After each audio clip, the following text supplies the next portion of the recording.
flight on YouTube, and welcome to one of my favorite airports in the whole simulated world. We are at Athens, Venizelos International Airport. There is the big Olympic terminal, and you can probably see the little ATR finally coming into focus there. And we're flying a new airline today too, Sky Express. It's a small, it's a low-cost commuter in the Greek islands, and they actually fly this airplane on the route that we're about ready to fly today. Hello and welcome to the channel. Welcome if you're new. My name is Dave. I do the spy flights live streams over on Twitch, and every Monday or so I like to come on over here and do what I call the complete cold and dark flights on these increasingly complex airplanes. And this is probably one of the most cost-effective, okay, it's cheap as far as what it is that you could pay for an airplane of this quality. I'm really pretty amazed at this airplane. There is so much under the hood and so many things to learn. It also got a recent update too, which I think is pretty cool too. So what are we doing today? This is a complete flight. It is a real-world flight, Athens to Khania, and that is the airport on the west side of the island of Crete. It's about an hour and 15 minutes gate to gate, so it's a pretty quick flight. SimBrief has suggested a cruise altitude of flight level 170, 17,000 feet, and the distance is just 167 miles, but it's over an awful lot of water. So this is the ATR 72-600, again, a full cold and dark flight. So what are the add-ons I use? I do use Navigraph, SimBrief, and Volanta for these flights. Sometimes I also like to use SkyVector. SkyVector is a really great little VFR type of planner that you could use. It's a real-world planner, by the way, so I wish I would have had that in the days of my private pilot. I also like to use FlightAware to find real-world flight information, and I'll also use the free little pushback application called Pushback Helper, and you can find that at flightsim.to. So the airplane, as I mentioned, has been recently updated. I call this a big small airplane. So the thing about the ATR is there is a lot to this airplane that's been modeled. It's a small airplane and it's a small price, but I will tell you that there is a lot under the hood. So much so that a real-world ATR pilot's doing a really interesting series here on YouTube about the ATR. As I mentioned, it's a real-world flight route. I am flying real-world weather and time, and if this is your first flight with me over here on YouTube, the best thing to do is, if you want to learn the airplane, stop the video right now and start your flight simulator. Fly along with me. One of the cool parts about YouTube is you can stop the video to catch up. You can rewind the video and look at something again as you're flying along.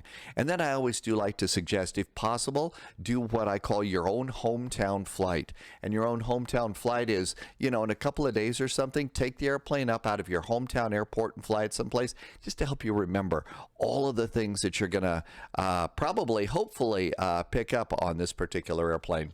So let's hop on out to the airplane. It is really a nice one. It is incredibly well modeled. In fact, it's the YouTuber I was mentioned. It's called Fly with Magnar. Link in the description. Did a walk around a real airplane, and if you go and walk around this airplane, you see an awful lot of the things that Fly with Magnar was showing you. From the landing gear and everything else on your walk around. So again, really amazing little airplane.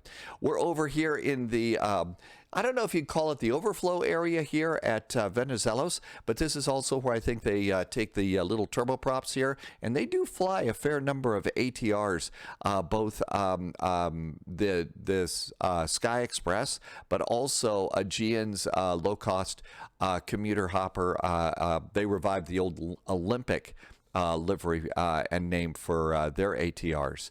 So the main terminal is over there. Real world weather. We couldn't ask for a nicer day. It is a little bit breezy here. Winds are 050 at 18 knots, so a little bit of rudder is going to be needed on departure. And the best way to get started is to hop into the cockpit. And here is our cockpit. Really, really nice. Also make sure that your controls are in the right spot. Throttles are down and make sure that the condition levers are all the way down at the bottom. Flaps are up, parking brakes are on, landing gear is down, and then this is one of the new updates that I'm really excited about here on this airplane. First things first, though, I do like to go to Options, and I turn off the PFD throttle hint. What this thing does is it will put something here in the primary flight display that tells you where your throttles are. That's kind of nice, but really after a while, it's one of those things that you probably are not going to need. Okay, now after that, we can come to the airplane, and we need a ground power unit. We also have to put the little tail prop in underneath the tail so that the airplane doesn't tip if you load a little bit too much in the back. Main door and cargo door can open too. So you can see the doors open. There's a little tail prop that they put in there. And again, that's in case too many people get in the back of the airplane or something like that before they've loaded cargo. The cargo, by the way, is up here between the cockpit and the flight cabin too. So that's an interesting little thing about this airplane. But we've got all of that set, and so this is cold and dark. Everything's off, and the next thing that I'll do is go to the flight plan. If you go and use the login here, you can put in your pilot ID from SimBrief, and then all you have to do is import the operational flight plan, and look at that, there it is, including your weight and balance, so all that's in. Now, some things that you can do, you could set the flight plan, and that's going to automatically put the flight plan into your flight management computer. I normally don't do that in these small commuter flights because there's not that much to put into the flight management computer, and it reminds you how to put a flight plan into the flight management computer if you have to do that on a VATSIM event, okay? So I don't usually do that one, but I will set my fuel, and I will set my payload, and there we go. There's the flight, and if you look down here, you could see we have METARs for Athens and our METAR for Khania, and that's really kind of nice to just have that right there. And now it's time to start doing what we love to do in Flight Simulator, and that's start to flip all the buttons and the switches. And we'll start up here with the battery. And when you turn on the battery, you'll look up here and you'll see some lights flashing around here on the multifunction computer. So battery switch goes on, and then you see the multifunction computer is starting to kick into gear here. And so there goes the multifunction computer, and those default lights should go on and flash at you. Landing gear, this is the backup landing gear indicators. You're going to go ahead and get those, see that those are down too. And then after that, you can kind of come down here, and we have ground power available, so let's pop that in right now. And then we'll go down just a little bit further, and we'll turn on the nav lights. And if it's dark outside, we're going to turn on the logo light. Okay? And now all of our monitors start to pop up here. They're fairly nicely adjusted here, so you don't usually have to adjust the intensity of those. But one of the things I do like to do is come down here and grab these two big knobs here. And if it's dark, the one over here too. So this dial right here, this is going to go ahead and do the backlighting on the primary flight display and also the pedestal. And then this is going to be the backlighting on the overhead. And it just makes things a little bit easier to see on the airplane. If it's dark outside, the dial over here, this one is going to add some floodlight to the cockpit too. And I will tell you, there is so much that is modeled in this airplane. I don't do nearly half the things that the real pilots who know this airplane could do with this airplane to make it fly. So it really is a pretty amazing plane. Okay, so now all the self-tests are pretty much done. I'm going to go ahead and start doing flight management computer. And I'm going to go and slide it over here a bit. These are two individual FMCs, but it does seem to me that this one over here, this McDo is the primary. So this is the one that I'm going to do the initial flight planning on. Okay, so I'm just trying to zoom it in just a bit so you can see everything that's going on here. And there we go. Very nice. Okay, right in the middle, and the first thing we're going to do is FMS. You should have the current nav data in, especially if you've got Navigraph data, and we're going to the init page. And the first thing we'll do here is the weights. And it's so easy to do the weight on the airplane. Yep, you can take your weight off of your flight plan, or you can just hold it down here and a weight will appear. Now, the weight isn't going to be an exact, isn't going to be exactly from the flight plan, but my zero fuel weight is in kilos, 16,810, 17,153. It's going to be close, and I think it's because this airplane gives the individual weight of passengers as one number, and then the other weight over on SimBrief is something else. So I think that's the reason it's different. The next thing to do is hold down fuel on board, and that should put in 1,891. And if you verify that here, I should have 1927. I'm going to say that's close enough right now. Okay, so close enough. And then the last number we're going to do here on the weight page, this is going to be your reserve fuel. And reserve for me right now is this number here, which is final reserve and alternate. It's a combination of these three numbers in the flight plan in the middle: your contingency fuel, your alternate fuel, and your final reserve. And so that's going to be, for us, it does the math for you, 1,037. Now this one you have to put in yourself, so 1037. Pop that in, and now all that's set to go. Return. I was doing this wrong before. I learned in the Fly with Magnar videos, you do performance next. I always thought you did the flight plan first, but do your performance next. And all you're going to do here is your cruise altitude. Your cruise altitude is right here on page 1 of the flight plan, 17,000 feet. So 17,000. And I think you have to do the 3 zeros. I don't think you do 170. So then the next thing is your alternate and the cruise altitude to your alternate. So if we have to go to our alternate, and we'll find that information on the top of the second page, our alternate is Athens, and our cruise back to Athens is flight level 240. So it's LGAV, and then do the little slash, and then the altitude, which is 24,000 feet if we have to fly back to Athens.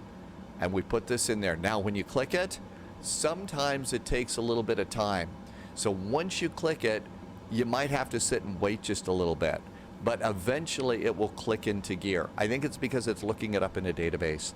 Or maybe that's just how long it takes in the real world. I don't know. But now this is pretty much done. We're going to go and return. And now we can go and do the flight plan. There's two routes, a main route and a secondary. And so our route is LGAV, LGAV, / and then our arrival airport, Khania, is LGSA. LGSA. Okay, so we'll pop that in. And again, when you click it, it's going to take a little bit of time to think about it. It's got to look it up or something, but then eventually it'll show up there. And then you could go in and you could put in a flight ID. So in this case, our flight ID would be SEH, which is Sky Express. So there we go, SEH, and I always fly with the number 441. And you could put that into your flight ID and then hit execute.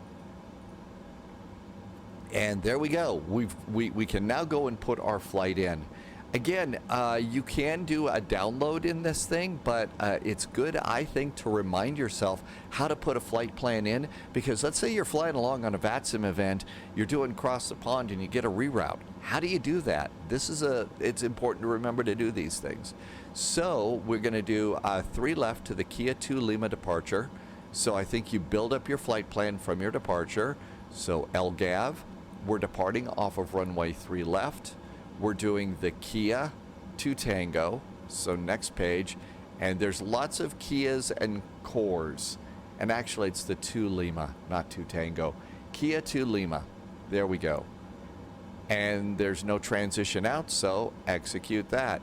And oh my gosh, there is the departure.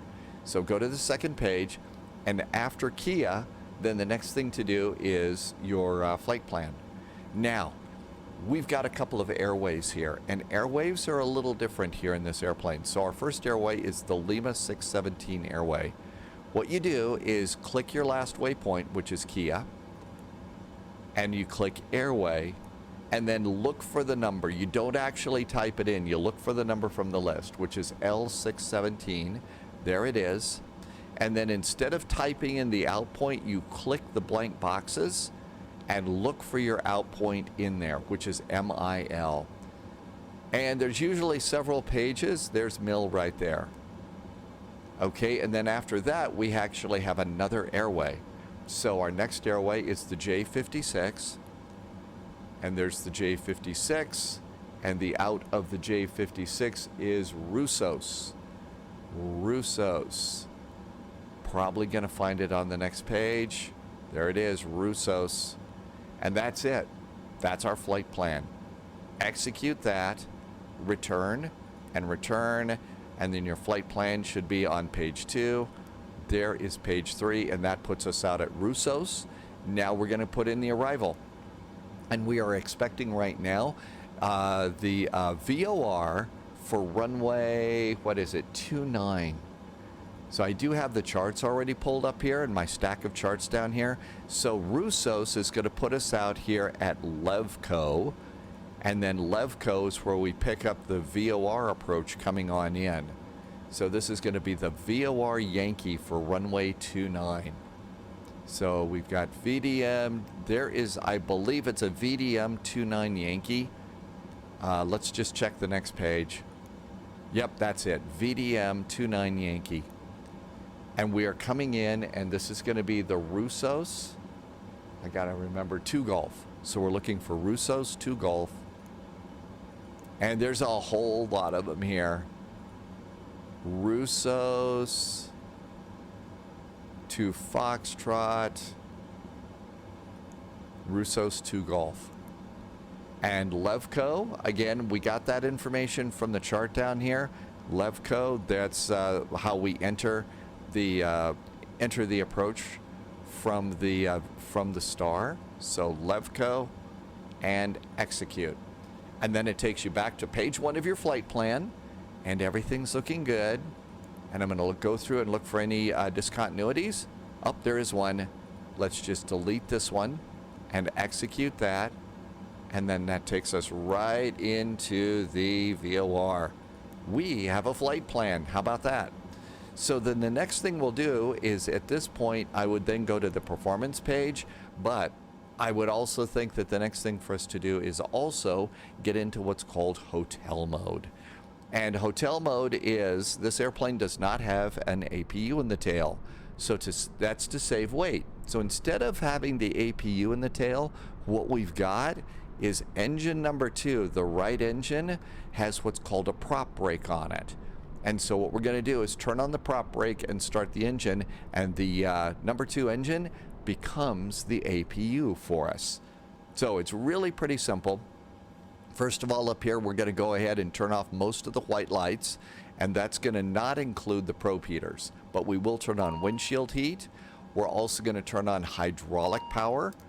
There's 3 of them, blue, auxiliary, and green, and then we're going to turn on the main supply of oxygen. The first thing to do now to get into hotel mode, though, is to turn on the prop brake. The prop brake is right here underneath the starter.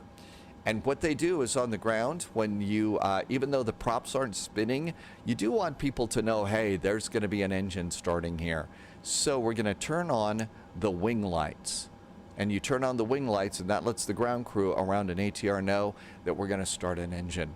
Now, the prop brake has a guard and on and off, but we can't do anything with the prop brake because we need the ready light on. Oops, you know what I forgot to do? I forgot to arm my emergency exit lights in case there's a problem. So what we have to do is, to get the prop brake ready, we have to pressurize the auxiliary system. And if you remember up here, we turned this on, but it's not really on at the moment. Let's see if I can zoom in here. There we go. Here's our hydraulics, and you see the auxiliary pump, prop brake, and nose wheel steerings on that one.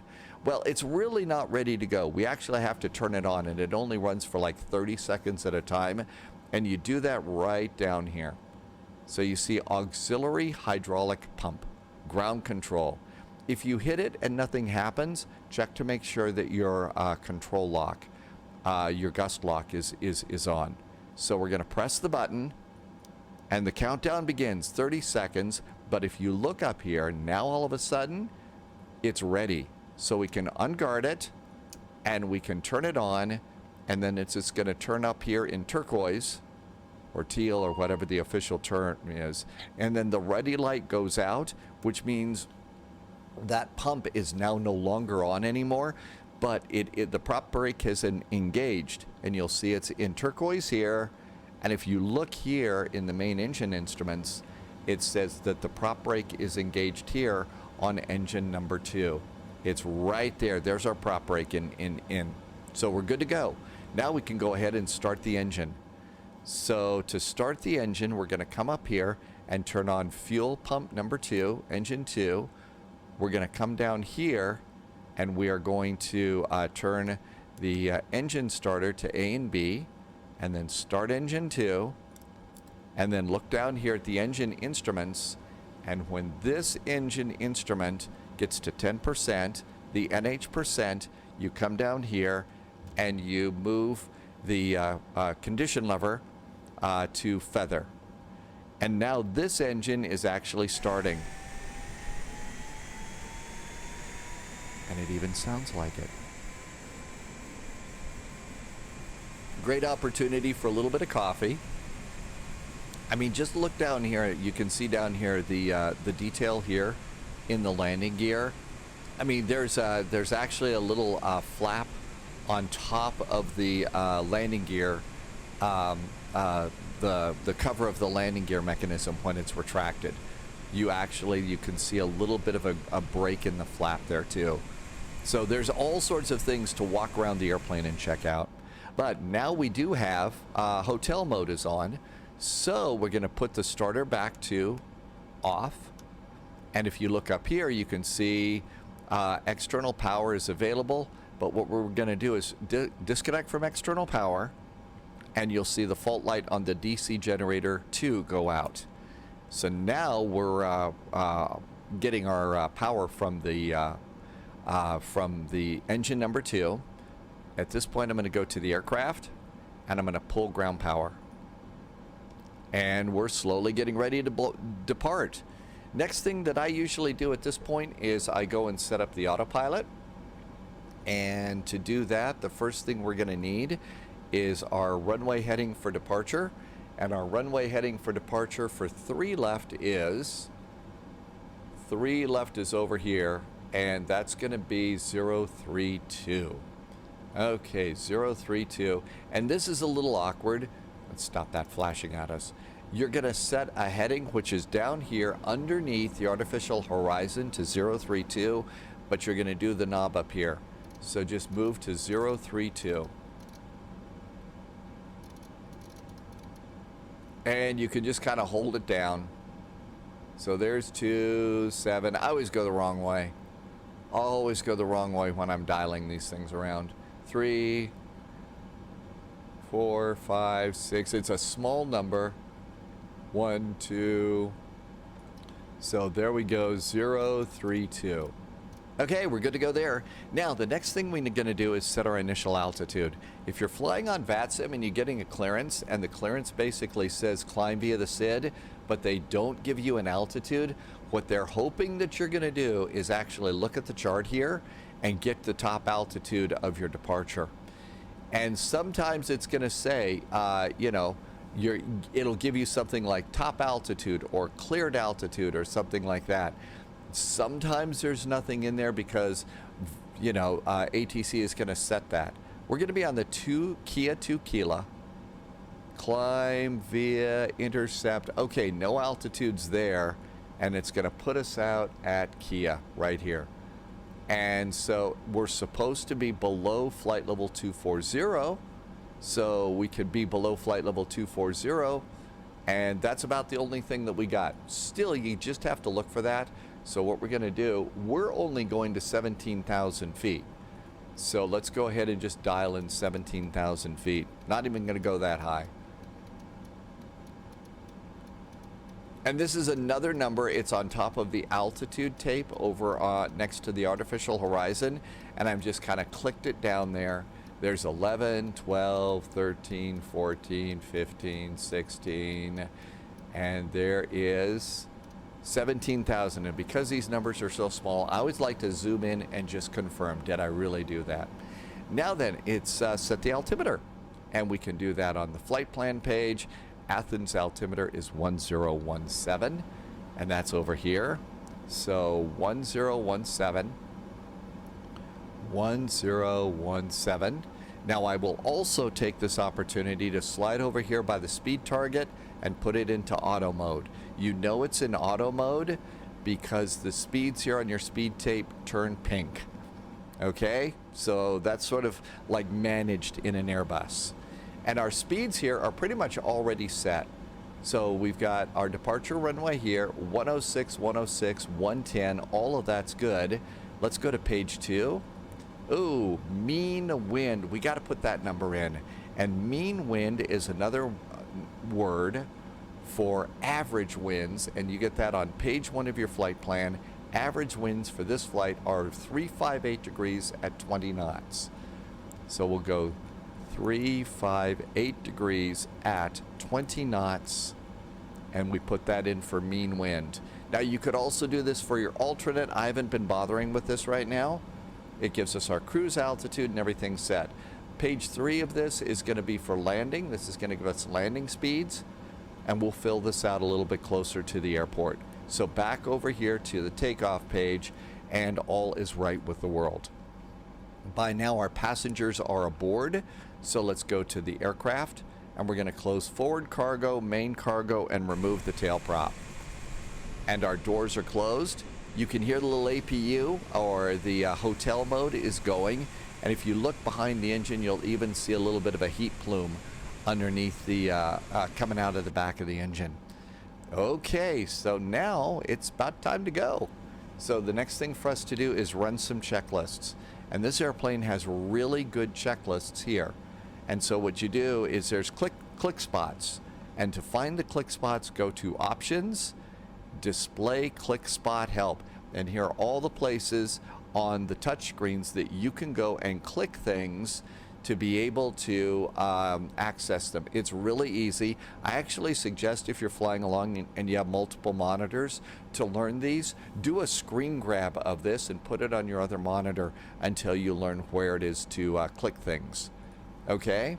And then I usually like to go leave this here. We still have wheel chocks in place, but we can come in here and use the click spots to do the checklist. So pending checklists, and it's pretty good at making sure that you have the checklist in front of you that you need. First one in final cockpit preparation is sort of like a little copyright, tells you which version is current. We'll click past that. Our parking brake is engaged, the altimeters are set, the landing elevation is right here in the latest update for the airplane. It sets itself automatically from the flight management computer. FMS, comms, and nav. Okay, well, most of that is set. We haven't set our squawk code yet. And the squawk code is down here. There's the button that says surveillance. And then up here, you can go and see some of your radios.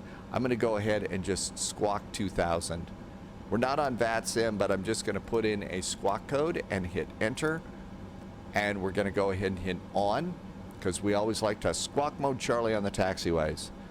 And then we're going to come down here and hit the nav button. And from nav, I'm going to go to the ND overlay. I'm going to turn off weather and terrain. I'm going to turn on my nav aids. And so now pretty much our comms and everything is nicely set for us. So FMS, comms, and nav, fuel quantity and fuel on board. And if you look, you'll see it's already switched you to the fuel on board page, and you should have 940, 940. And so our fuel quantity is on board. Now, you have to do a little bit of math. These are your actual gas gauges. This is what's in your fuel tank. So if you do 940 plus 940, and yes, I'm using the calculator. It's early. I haven't had enough coffee. That's 1880. And if you look over here, fuel on board 1880. This is actually done by math. So this is not an actual fuel on board. You actually have to verify that with your gas tanks. But fuel quantity and fuel on board is now checked. And then the next thing it does is it comes over here and it then switches you again to engine fuel used. And so what we're going to do is we're going to reset our fuel used. And if you have icing conditions, this is where you'll check it. We don't. But now I'm going to confirm my takeoff data, and you'll see all of my takeoff data is now green, and it gives you a trim setting of 1.3. And there is your trim setting here, and it's going to make what I call the Pac-Man sound. Ready?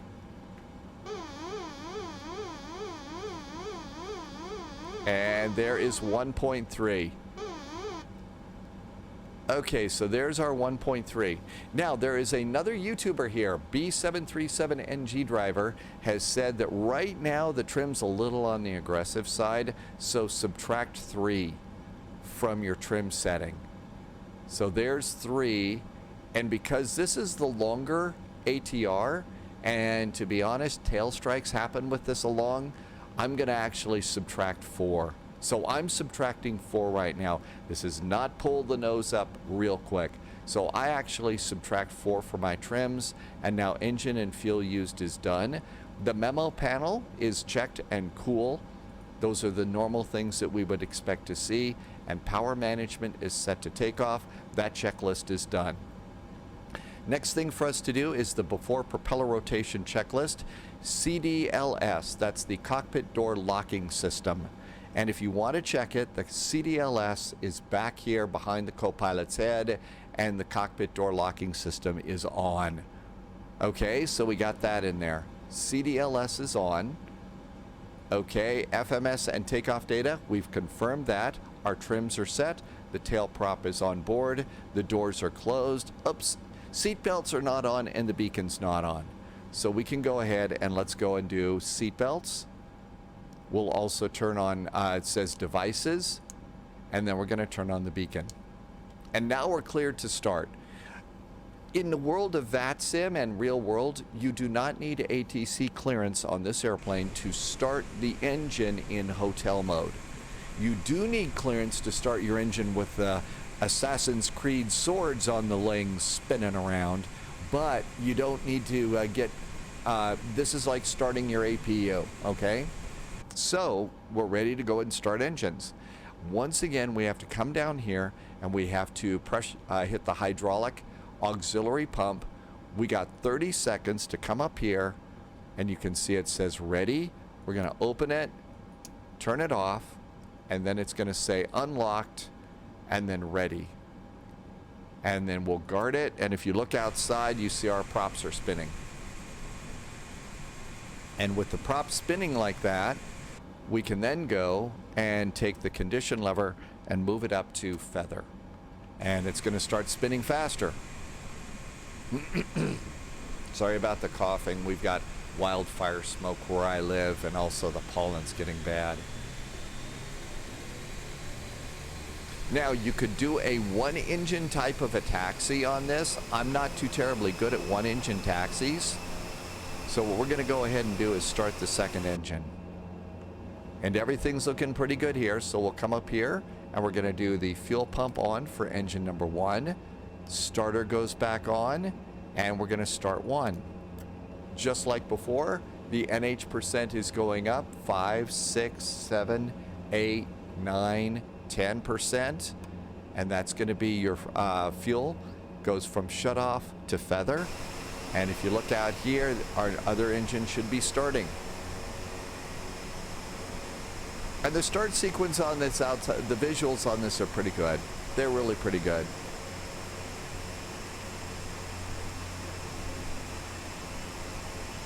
And then once the engine's good and stable, you can then move your condition lever up to feather.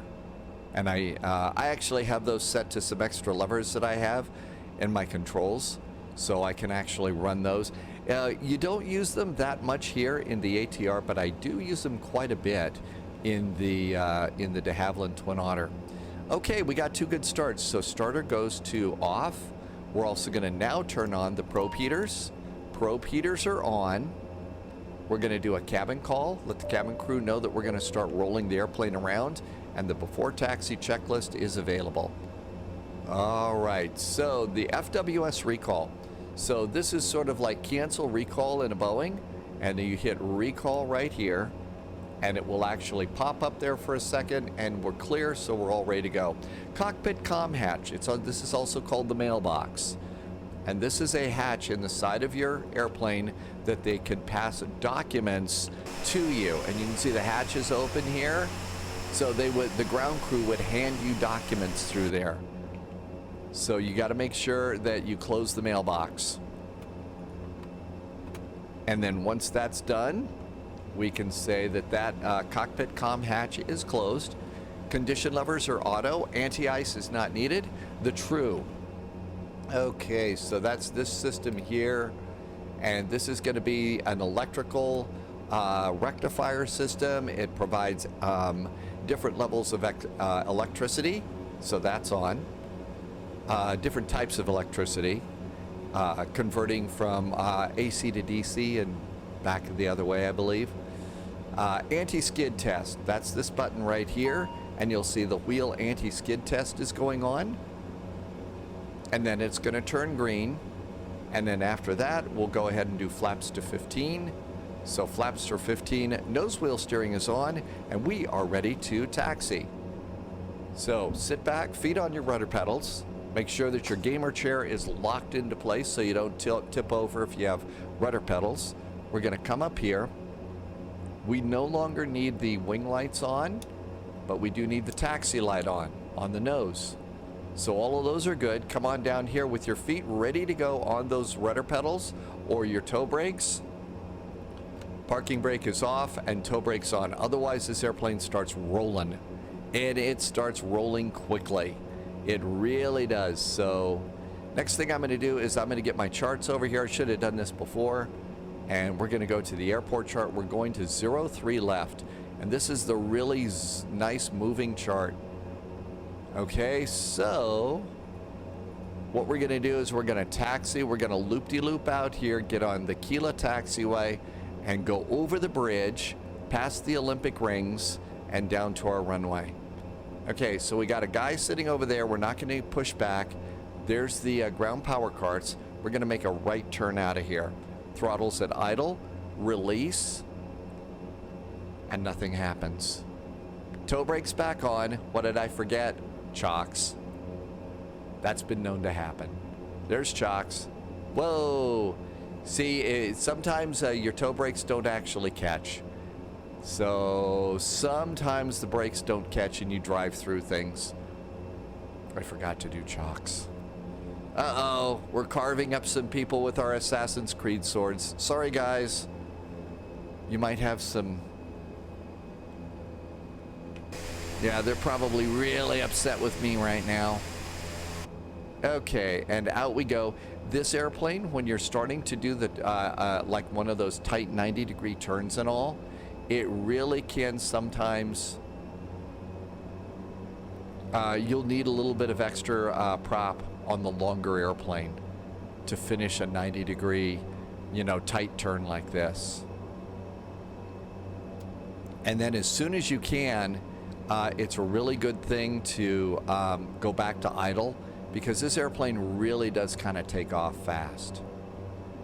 And we'll get over on our little line here so we can be pro. And out we go. We're still in a gate area right now, so I generally go pretty slow in a gate area with this thing because it really will take off and start taxiing quickly.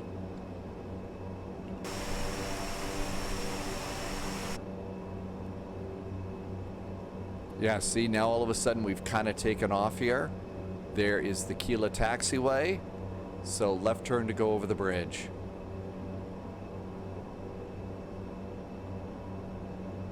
This is one of the airports that is really nicely designed. This is a nice payware airport.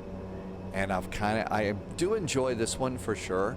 The bridges are really pretty good too. You know how some airports have bridges that will bounce you as you go over the bridge. This one doesn't seem to do that. They also modeled the end of the train, so there's train lines that come out here. They modeled the end of the train lines and even put catenary for the electric trains that go out here from the downtown area and all. I thought that was a real amazing little level of detail Also, the shrubbery around the airport is really nicely done too.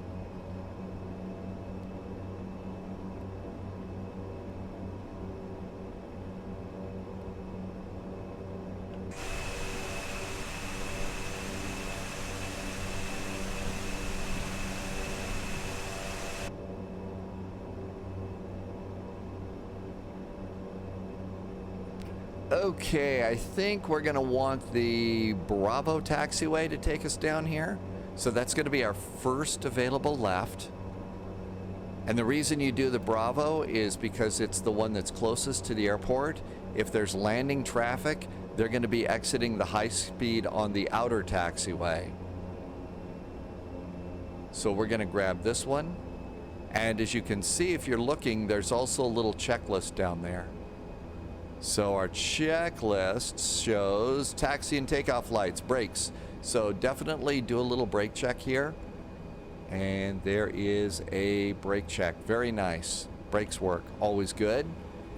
And then flight guidance control panel is set. And then the last thing is the takeoff config. You can't do the takeoff config check until you release the control lock. And then you can hit the config check, which is right down there. And the config check is green, so we'll check that off. And then the next thing is before takeoff. So we got a little taxiing to do. But if you're, what I was mentioning here about the taxiways, we're on the taxiway closest to the airport here. See, if there was landing traffic, they would be over and exiting onto Alpha. So that's why it is that you kind of come over on the inner taxiway. One of the things is this could be my controls are set up badly. I'm also having some trouble with the twist stick on my controllers. So one of the things that has been happening is with this airplane in particular, I'm all over the taxiway unless I'm paying attention. And I'm seeing some other people that are flying this too having the same problem, so. Last little bit of flight guidance control that we would set up is we're going to go to heading and arm nav. So heading hold off the runway and then nav, LNAV.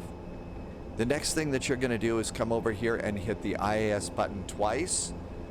And that puts it in pitch hold. And that's going to be your initial climb. While we're taxiing, we'll also come down here using the click spots and turn it, set up the map display, the navigation display. There's the other bridge over there. And there is the big blue Aegean Airlines hangar on the other side of the hill. And then the other blue building that you see is the IKEA that is modeled out here too. Because nothing says big international airport like an IKEA right at the airport, right?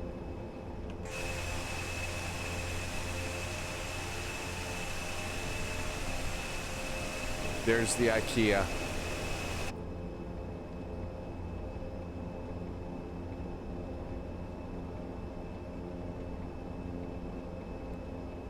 Okay, I'm going to go ahead and start to slow us down because this airplane really will start picking up speed. And checklist, takeoff briefing has been done but poorly. The gust lock is off. Flight controls. So we would look down here. Flight controls are checked. There we go. And again, I think my sensitivities are off with this airplane.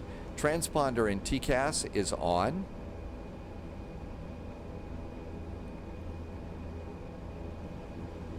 Boost function, airflow are good. Final cabin call. There's our final cabin call. Engine bleeds are on. External lining is good. And then there's something that people find a little confusing. It's the lateral flight director bar. Okay, the lateral flight director bar is the up and down green bar on the flight directors there. And when you line up on the runway, that should center up for you. Okay? Now right now, it's not centered up. It's kind of moving back and forth here. But once we line up on the runway, it should center up very nicely for us. And then the rudder cam is centered. We're all ready to go. ATC's called. We're clear to take off. Strobe lights going on.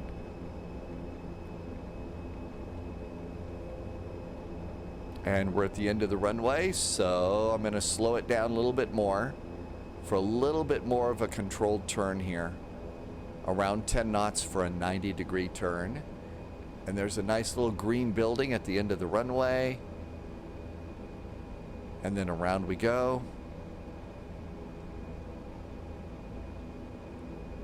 There's the other taxiway. There's the runway.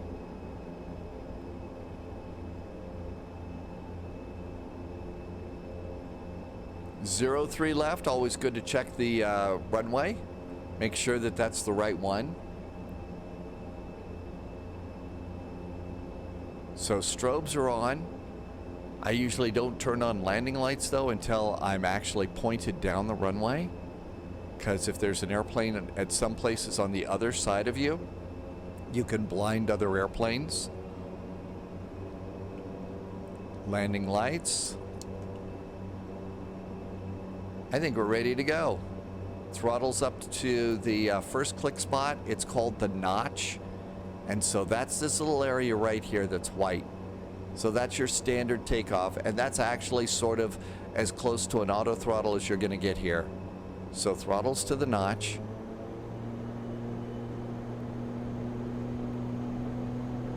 Airspeed is alive. I wish this airplane and as many airplanes came with the co-pilot calling out your speeds for takeoff. That would really be helpful so that you can look down the runway and not be constantly looking at your speed tape. There's V1 and rotate. Gently pull the nose up. You don't want to climb fast, otherwise you'll drag the tail on the ground. Landing gear up. As landing gear is coming up, come on over here. We're going to hit the yaw dampers and we're going to turn off the nose light.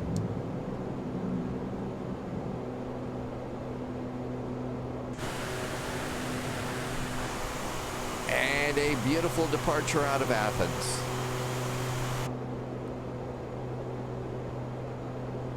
Kind of drop the nose a little bit. You don't want to climb too aggressively. And then when you get to the little white triangle, flaps up. At that point, hit the IAS button and then go to climb power. And then if you feel like it, now's a great time to go over and hit the AP button and gently release your stick.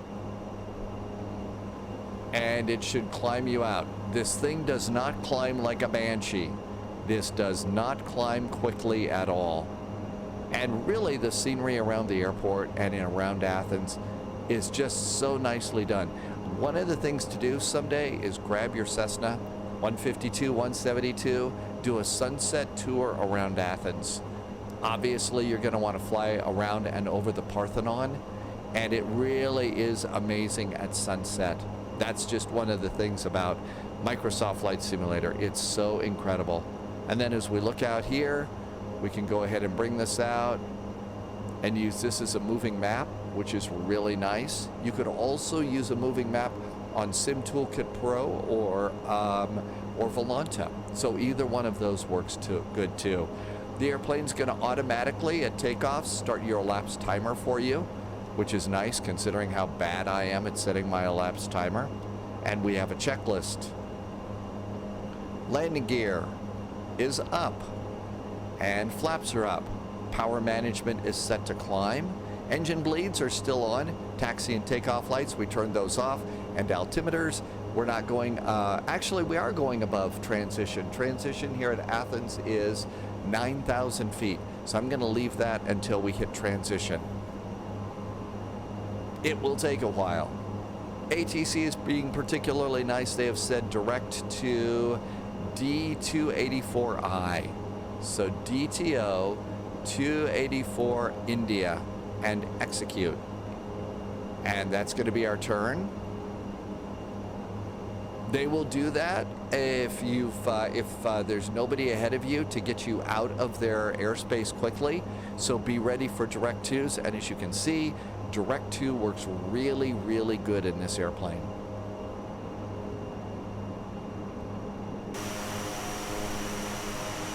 And a nice view of the airport back there. ATC called again and said direct to Khania. Moving us right down the line here.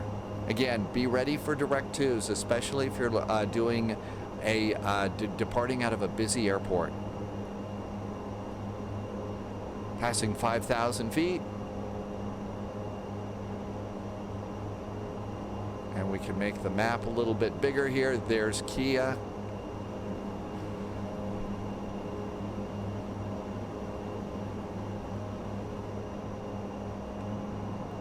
And then don't forget to look out the window. Certainly can't afford a vacation to Athens right now, but if we were on this flight heading down to Crete, this is what it would look like outside the window of the airplane. I mean, the scenery is just so incredibly awesome. It's almost like really getting to go flying. It's just amazing.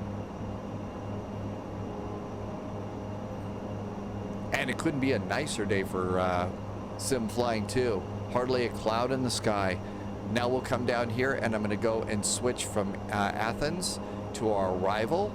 Winds right now are 020 at 10 knots. Ceiling and visibility okay. That's Kavik. Ceiling and visibility okay. It's 30 degrees. The dew point 17 and the altimeter is 1017. So that's very nice. And you can see as we look here, here are some of the direct twos that we did as we go direct to Khania, and then out we go. If we'd been going out here on the runway and we would have done this turn here. But as you can see, this gets us out of their airspace a little bit faster. And out we go there. If this is the first time that you've flown with me here on YouTube, generally what I will do is get to cruising altitude, and then at cruising altitude I hit stop on the recording, go make breakfast, you get to hit stop on the playback, and then when we get to 75 miles from top of descent, then at that point in time you start your player, I start my recorder, and we pick up the flight there. That way you don't have to just sit there and listen to me chatter away about nonsense, and you actually get to look out the window and enjoy part of your flight, which again, just said it, that's one of the cool things about the flight sim. The scenery is just absolutely amazing. And it's so nice to be able to do that. And there's our Sky Express. If you don't know the layout around Athens, the Parthenon is on the other side of this little ridge here from the airport. The old airport, LGAV, is over on the other side. There's some abandoned Olympic airliners over at the old Athens airport. I've always thought that if I ever became one of those really, really successful Twitch streamers and YouTubers and stuff, I would want to try and buy those and turn those into what's called a jumbo hotel. And there's a jumbo hotel, I believe, in Amsterdam. I think it's Amsterdam and Stockholm, maybe. And that's where someone has taken a 747 and turned it into a hotel. You can even go and spend the night in one of the engine nacelles. When it's nice outside, you can have dinner. One of the wings has a little fence around it and tables, and you actually have your dinner out on the wing of the airplane. I just thought that would be a cool thing to do. Those airplanes have been sitting there for years rotting away. They'll obviously never fly again, but I just think it would be such a cool thing to go and do that. So, if you want to help me with my dream, I will tell you thank you for watching the live stream on Twitch. Thank you for watching the YouTube video. A huge thank you to my incredible supporters who subscribe over on Twitch. Also, there is a new Patreon page. Thank you so much for the secret agents, special agents, and double O's over on Patreon. Thank you for being such incredible jet fuel in the flight plan. Maybe in about 100 years, I'll be able to go and buy one of those jetliners if they're still sitting there abandoned and turn it into a hotel in Athens. And there is up 10,000 feet. So we should have reset the altimeter at 9,000 feet. And we can come over here and close down this checklist. Let's also come up here. We should have done landing lights at 10,000 feet. And I'm also going to turn on devices so people can use their handheld devices, and we'll also do cabin call. Actually, you could use your handhelds, your bigger laptops and stuff. I'll also say a huge thank you. A few of you have also hit the donate button over on Ko-fi. I recently added that. So thank you for the incredible support as I try and grow this, little live stream dream and goofy little channels here. One of the things I've forgotten to do is regularly hit the center of the heading button. And what that does is it centers the heading bug straight up.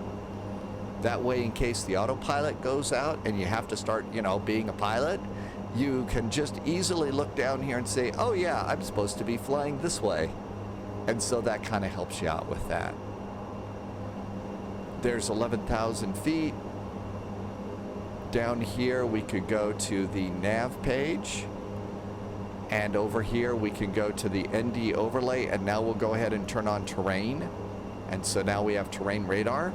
We can see traffic is already set to above. So it's scanning for traffic above us. And so there's terrain. Weather radar does work in this airplane. The weather radar is down here. And so you have a test for the weather radar. So there's standby weather. There's test on the other side.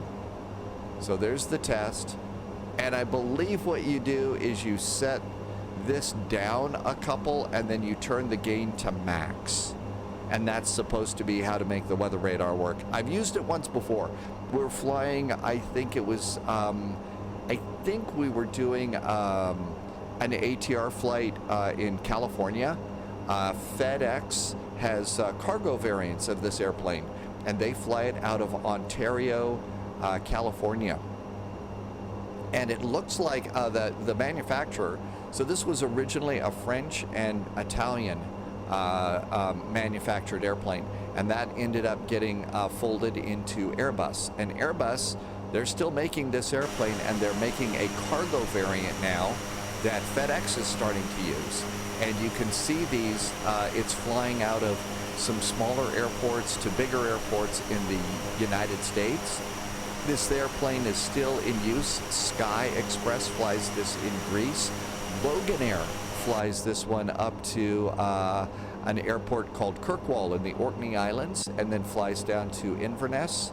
So this airplane is still being used today, and that's one of the things I really like, is when developers put out airplanes that are still in use. The historic airplanes are great, love them, but airplanes that are still in use, this is like a recruiting tool, and airlines are screaming for pilots and stuff like that.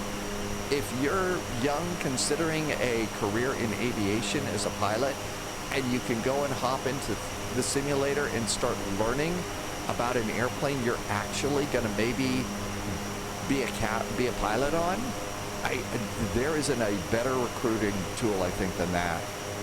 I just wish more airlines would look at it that way.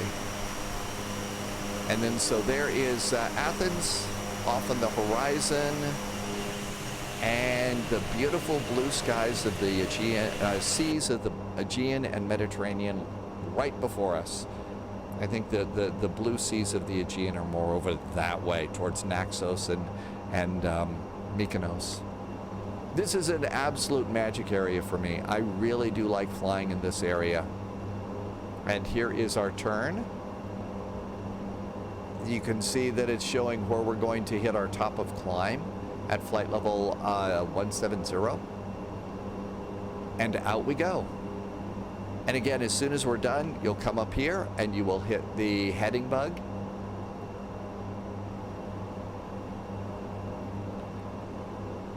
And then we'll come down here and we're going to go and grab the progress button, and shows we are 146 miles away from our airport, 89 miles from top of descent. The airplane is going to continue on the climb. Again, I'm going to just stop the video a little bit so you can look outside. What I will be doing is, as we are climbing, eventually at top of climb, power management will go to cruise, and then I'll start keeping an eye out for 75 miles from top of descent, which, to be honest, let's call it 50 miles because we're already 87 miles from top of descent. and then we'll start our descent preps. So go grab yourself an extra cup of coffee, enjoy looking out the window, and 50 miles from top of descent.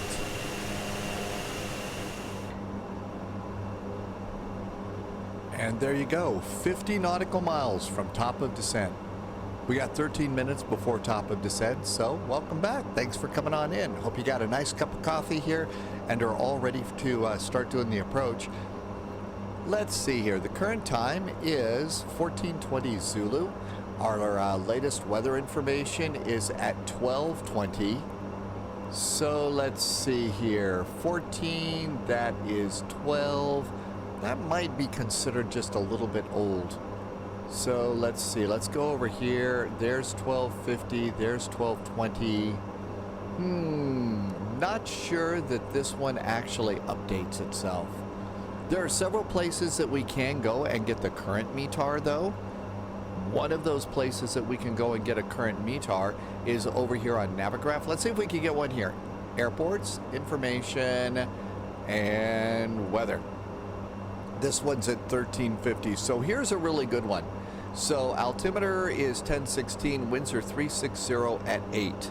So let's go ahead, and what we're going to start by doing is come down here, and let's go, and we're going to go to the performance page, and we're going to go to our next page, and the altimeter is in inches of mercury. So what we'll do is we'll go ahead and I'll let the we'll wait till we set the altimeter at transition and then fill that in. But we can do the winds, and again the winds are 360 at 8. So 360 at 08, and then on this one you need to do an extra slash and a 0 because this airplane also takes into account wind gusts coming into land. What about that transition altitude? Well, coming over here on the VOR, transition is 11,000 feet. So let's put in 11,000. So that's when we reset the altimeter. And we do know that the altimeter here is 1016. So we'll go ahead and reset that when we get to 11,000 feet. If you look just at the top of the map here, you can see TOD, top of descent, and I have been negligent, and let's go ahead and get that heading bug up there. So let's see, the VOR, this is not an ILS approach, this is a VOR approach. Okay, the VOR is 108.6, our inbound course is 288 degrees.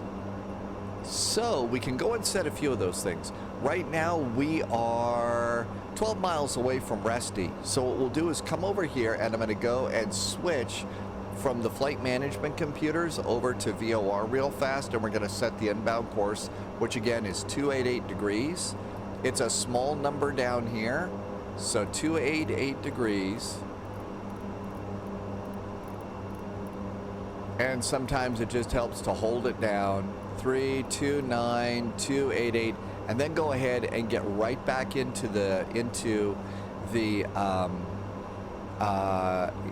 FMC, and then you'll have to hit LNAV again after you go and disconnect that. But if there's not a lot of wind or anything like that, it's going to set you up and get you all get you on your course just fine.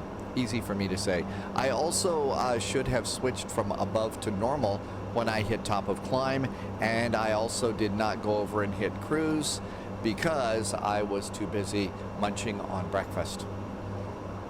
The next thing to do is to come over here and go to VORs and ILSs, and the VOR is 108.6. Now this says that it automatically switches. It doesn't really automatically switch for me, especially on approach. So what we're going to do is we're going to go ahead and click in the standby frequency and put in that VOR, which is 108.6. 108.60, and enter. Okay, so 108.6 is set in there now, and all we can do is just hit the little button when it's time. And then finally over here on the charts, minimums are 1,310 feet. Or 820 feet as a radar altimeter. So that is something that we set over here. And so we're going to go and set to MDA. And then I think if you hold the shift key down while you're dialing this number, that makes it go faster. So there's 1,000. We need 1,300. So there's 1,300 feet. 1,310. 1,310. See how it's flashing? The way to stop it from flashing is to slide over here to the co-pilot side and put the co-pilot onto the MDA2, and then it'll stop flashing at you. And now we're essentially set. The only other thing that I want to do is set my initial descent altitude, which is around 4,000 feet. We're still about 25 miles away from top of descent here. And I've found that if you start, sometimes when you start moving the cleared altitude, it starts moving your top of descent. So I'm not going to do that right now. It was starting to do that. So I usually wait until I'm about 5 miles from top of descent or less, and then I'll set my altitude. Sometimes it does it, sometimes it doesn't. I think that that's clearly I'm doing something wrong. You know what I've also done? I forgot to let the passengers get out of their seats. Man, see, when the pilot goes for breakfast, forgets everything. Come over here, we can make the map a little bit bigger here, and you can see there's our approach all set up here.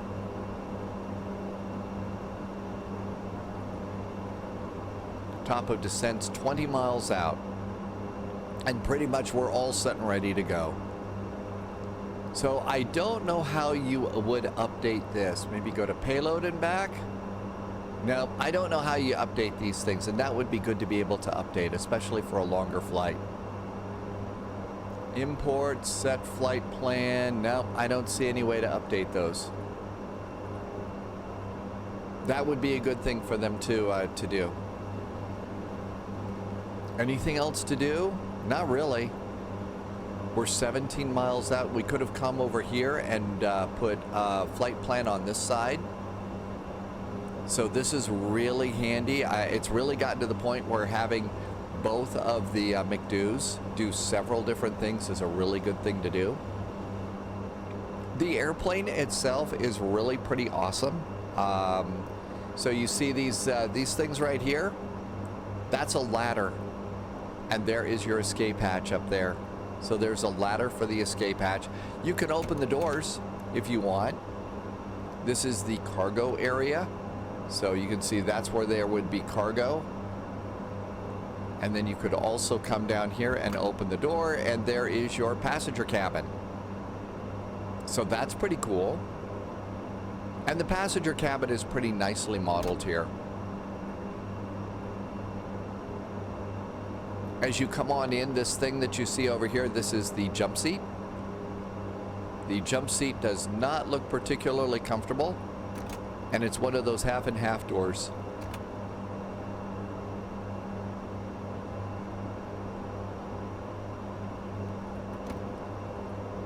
I don't remember how we do the jump seat. Doesn't look comfy though. There's a couple of coat hooks. There's a place to hang your hat, which is pretty good. Again, there is the cockpit door lock. Really nicely done cockpit here. Every time there's another video that comes out about this airplane, I learned that there is even more cool stuff that is modeled in this airplane. We now appear to have descent guidance. We're 8 miles out. Let's see what happens if I move my the bug here. Yep, okay, once you get guidance there, then you can set that, and we're gonna set that for 4,000 feet. So 4,000 feet, 987,654. It's again a small number that's on top of the altitude tape in the primary flight display. So there is our guidance. So descent deviation has popped in there, and flight level 40. Now, as it's time to start descending, one of the things that I do is become a little more of a control freak, and so I go out of managed speed. And then I'm gonna go ahead and drop the target speed down here, and I'm gonna put it right at 210. When we hit the IAS button for descent, it will reset it, but then I'll dial it over here to, I'll dial it back to about a descent speed of about 210 knots.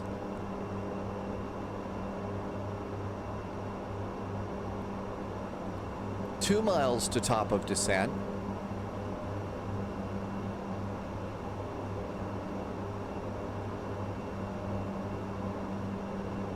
One mile. Pre-descent sip of coffee here.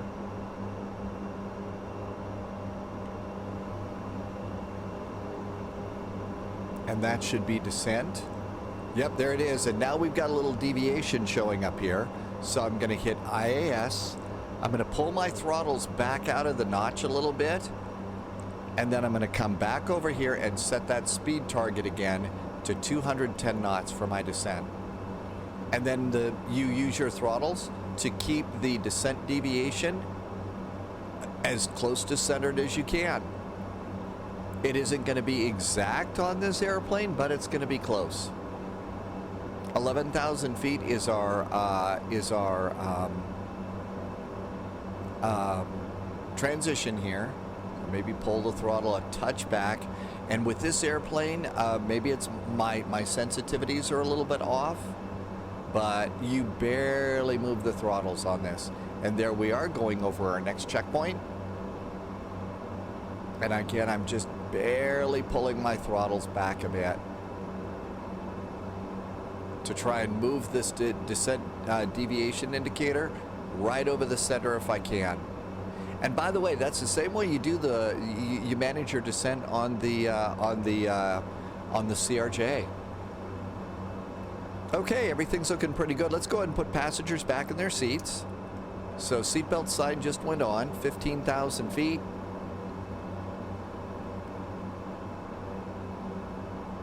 After Levco, we're going to go and do another descent to 2,200. That's platform altitude.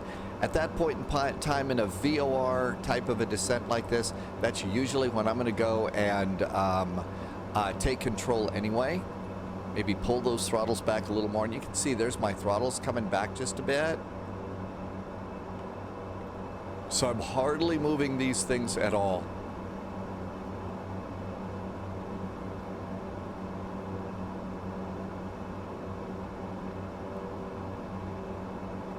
That looks pretty good.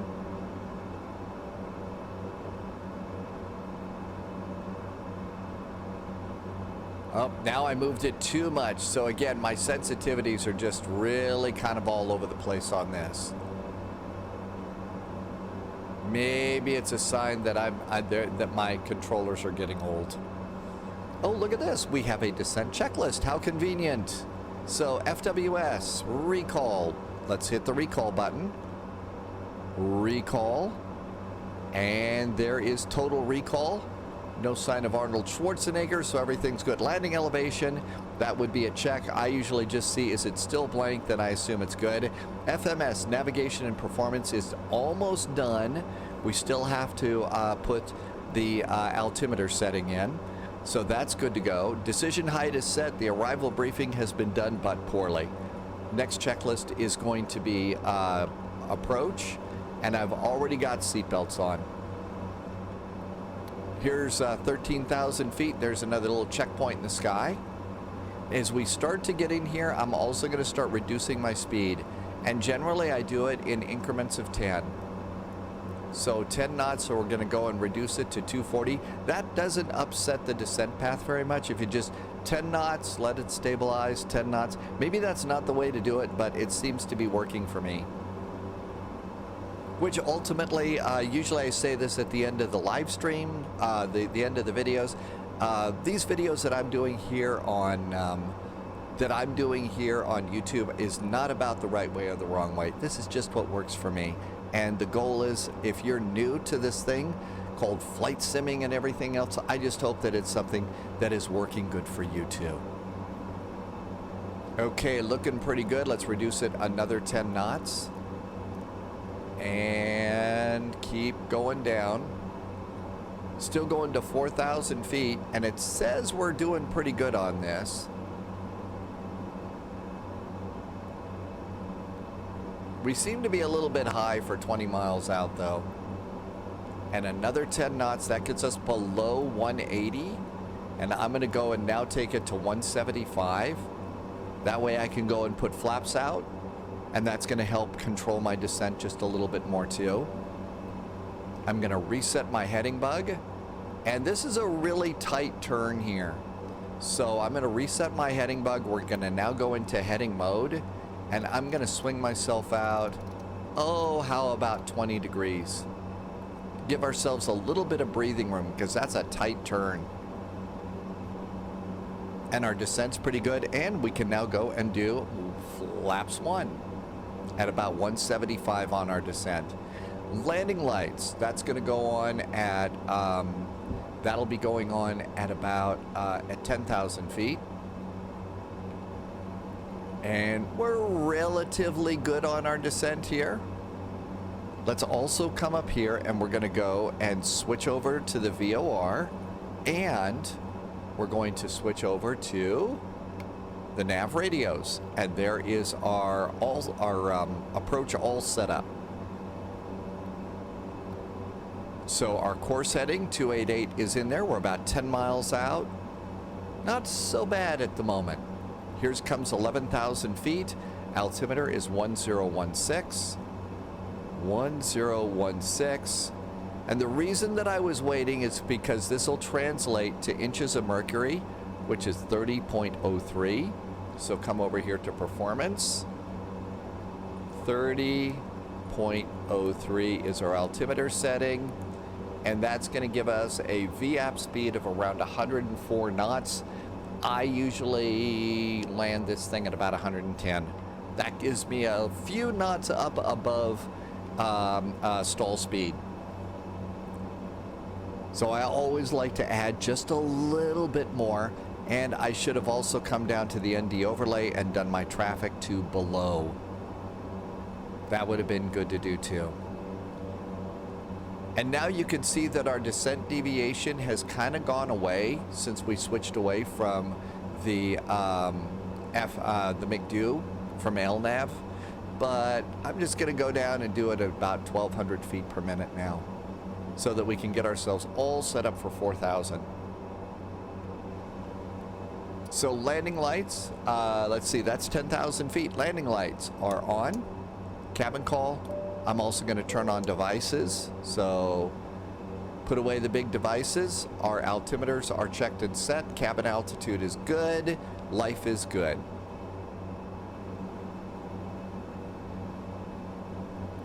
Mentioned a few times that there is a YouTube channel here on YouTube. The pilot is a real-world pilot, and the channel is called Fly with Magnar. Magnar is a real-world airline captain for this kind of an airplane, is also an instructor on the airplane, is doing a really good in-depth series of videos on this airplane, specifically in Microsoft Flight Simulator. Now, Magnar does real-world videos all the time, but is doing this series on this airplane. I think there's 2 parts out right now, and I can't wait for the next one. They're really, really good, and I really do suggest them. So if you get a chance and you want to learn more in depth from somebody who really sits in a left seat on this airplane, I can't recommend those enough. Everything else is good at the moment. Nothing really to worry about here. We do have a notch of flaps out. Okay, we're going down a little bit fast here. I'm going to come and swing out just a little bit. We'll go direct to Levco in just a bit. Also looking out here, keeping the airport, because eventually on an approach like this, you really are going to want to fly this without the autopilot. But right now it's good because it's keeping. Right now we're able to do all the things we need to do and let the autopilot fly the plane. Let's go ahead and do 90 degrees to the right. And we're now going to basically go direct to Levco. So basically we're now turning our base leg. We've been on a really messy downwind, you might say, for this one. Our descent is actually pretty good too, so I'm going to go ahead and decrease this down now to 2,200, which is the platform for this one. So 2,200. There we go. And there's Levco. Let's go ahead and do a nice little angle here on the approach. So how about 240?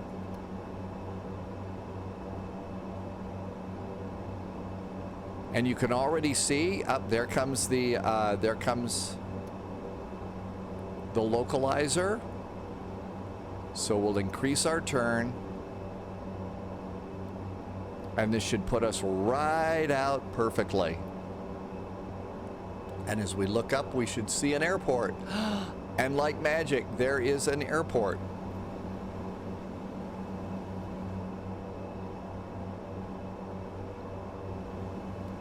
We're a little bit off here, but as this centers up, we'll go ahead and still let this move us in. I'm going to add just a touch of power here, because we're going to be at 2,200, and you can see we've got a little bottom of descent showing up here, which is pretty cool. And this thing is almost centered up. So again, the heading is 288. There's a little bit of wind from the right. So let's go ahead and line that up, and we're going to go a few degrees off to the right, and that should help us set ourselves up.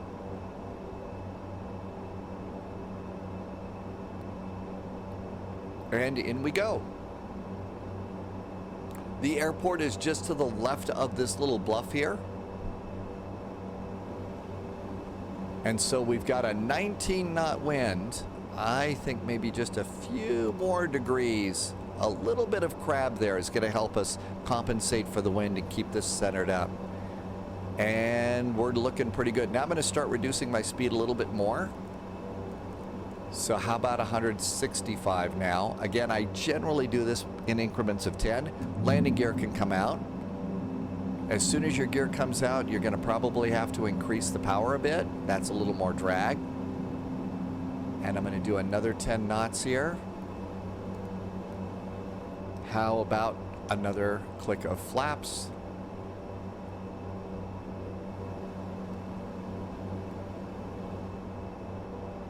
Starting to see the runway.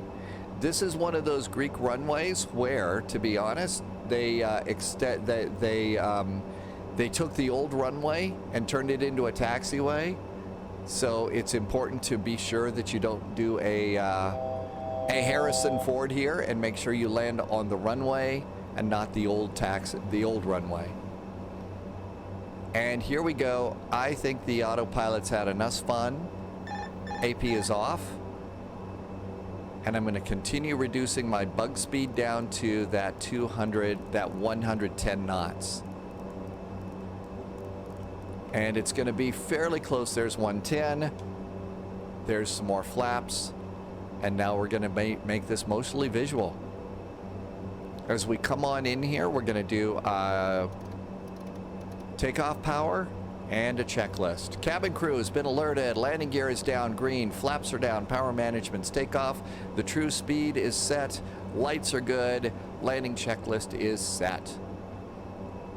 In this case, this airport, you're going to look for what's in the middle. Flaps are full. And then you can still see there's the yellow arrow by the speed tape. So now what you're going to have to do is you're going to have to increase the power a bit. Otherwise, it's slowing down. And the yellow arrow is just barely visible here. That says you're decelerating. And we've also gotten blown off by that 19-knot wind, so we need to come over here. No real descent guidance on a VOR approach like this, so you're going to kind of have to eyeball it yourself. And right now we're at about 127 knots on the descent. That's pretty good. Checklist is good. Gears down, 3 green. We're now starting to get a little bit high. So now I'm going to pull that power back. We're also speeding up a bit.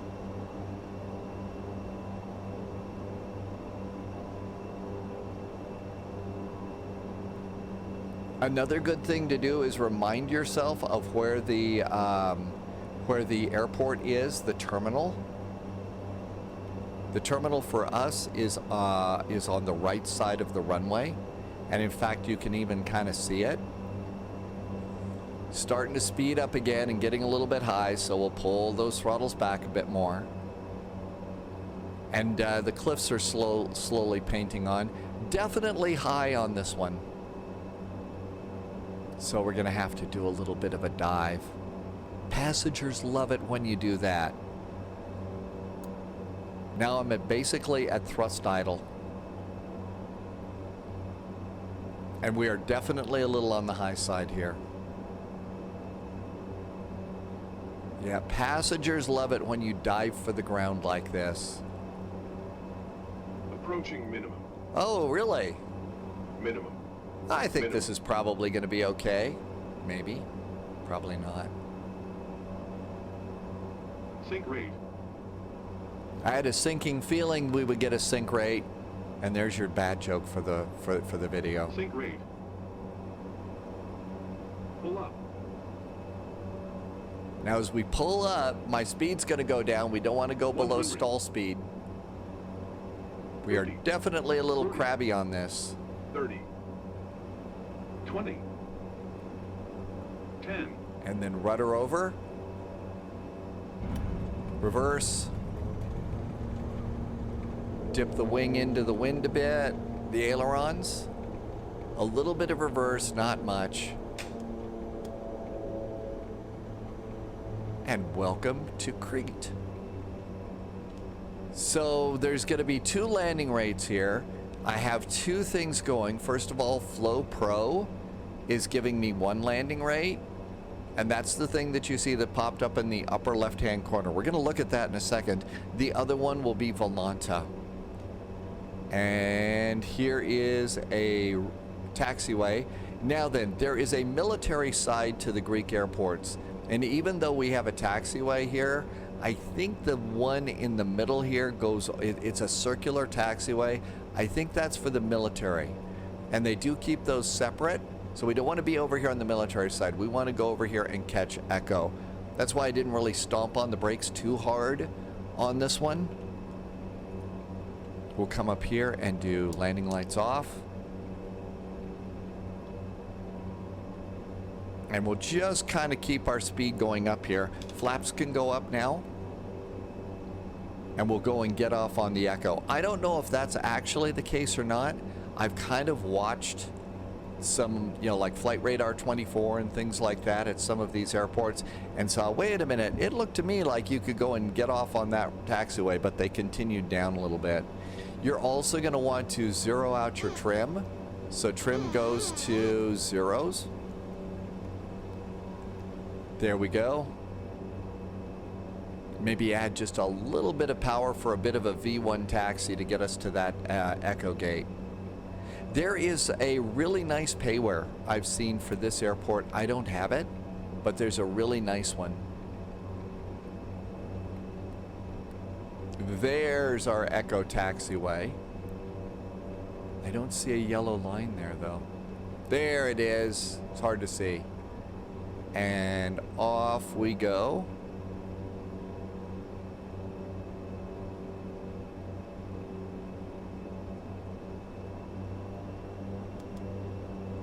And as we come down here, we're going to go ahead and turn that off.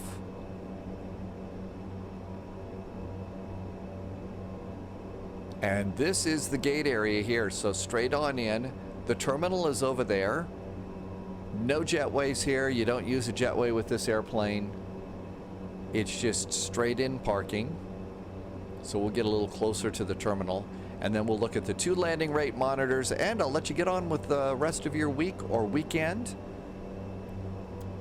Do another round of saying thank you so much for watching. I really do hope that this helps make this airplane a little bit more fun for you. It's absolutely fun for me. This has probably become one of my favorite little airplanes. One of the reasons that I like the airplane is because there is a lot to do with this airplane.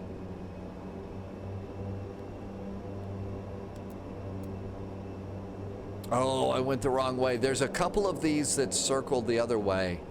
So there's a couple of these that circle around the other way, so that you could put your passenger stairs around. So we're gonna cheat a little bit, and we'll come over here and we'll grab this other one and do this the right way. Okay, there we go. And now we were supposed to come around this way. That puts the passenger door over to the ground side.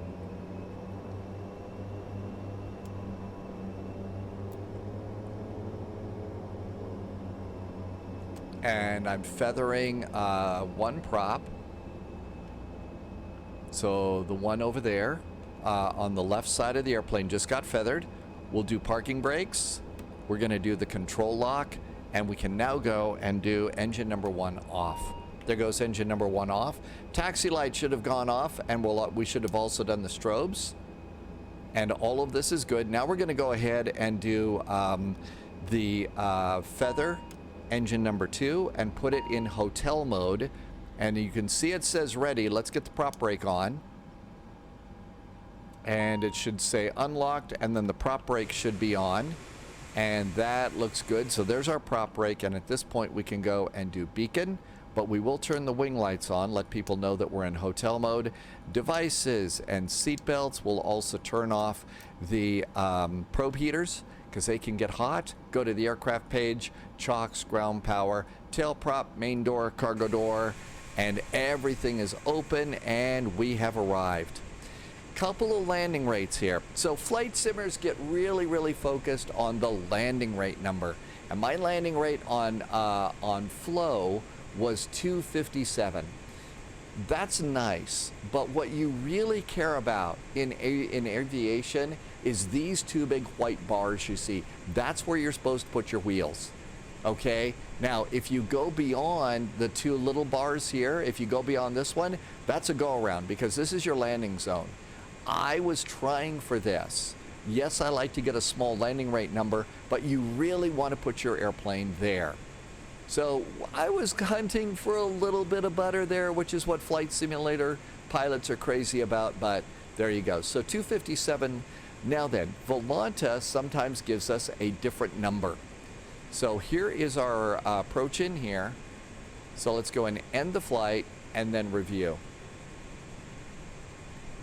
And there is our little loop. There is a great flight. It's going to show us about the same touchdown. So if you look over here, there's the big touchdown point, and you can see where I touched down. It's about the same, but then we want to see what's the landing rate. My landing rate was at 294, so it was still kind of a hard landing rate. But again, your real goal, and the real pilots will tell you, your goal is to hit that touchdown bar right there. And there we go. That is our flight. Again, I can't tell you how much I'm enjoying this airplane, how much I'm learning. There is so much left to learn, because they've packed an awful lot into this little commuter liner. And, you know, there's a lot to learn and a lot of fun places that this airplane is flying today in the real world that you get to go and enjoy. So can't tell you how much I like this airplane. Again, I do like to say this is not about the right way versus the wrong way. This is about what is working for me, and I do hope that it's working for you. I'm still reading all the questions in the comments. I'm new here on YouTube. Can't wait to hear what you have to say about this. If you've got a suggestion for a flight, like BroncomaniacUK suggested this flight, thank you for doing that. Please put that in the comments as well. And also, please think about coming on over and flying with us on Twitch. We fly every day, Tuesday through Sunday, at 1900 Zulu. Right now, that is 3 p.m. Eastern Daylight Time in the U.S. Every flight is a group flight, and you are welcome to come over at any time. In the meantime, I'm going to say thank you so much for flying along. Thank you for your incredible support and helping me grow my channels, and I will look forward to seeing you in the friendly sim skies soon. As always, stay healthy, stay safe, and cheers.